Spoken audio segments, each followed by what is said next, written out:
За свою многолетнюю карьеру Беклеребек Эдиге возвел на ордынский трон 5 ханов-чингизидов: Тимур-Кутлуга, Шадибека, Пулада, Чекре, Сеид-Ахмеда I и Дервиша.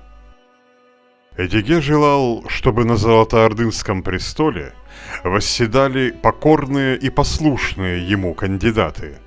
Однако этот расчет далеко не всегда оправдывался. Некоторые из его ставленников, привыкнув к власти, со временем пытались избавиться от своего покровителя, но поплатились за это жизнью, как Тимур-Кутлуг и Шадибек.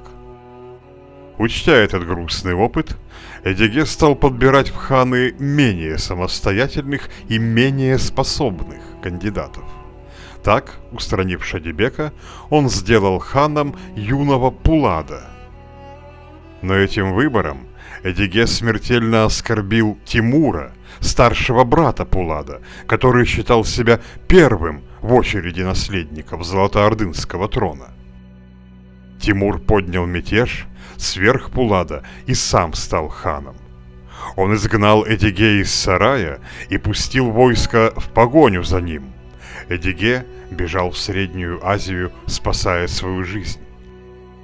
Тимур окружил Эдиге-Бургенче, но тут в Орде сменилась власть. Сараем овладел Джалялыдин, сын Тохтамыша, а Тимур погиб. Осада была снята, и Эдиге ушел из Ургенча невредимым. Эдиге провозгласил ханом своего нового избранника Чекре.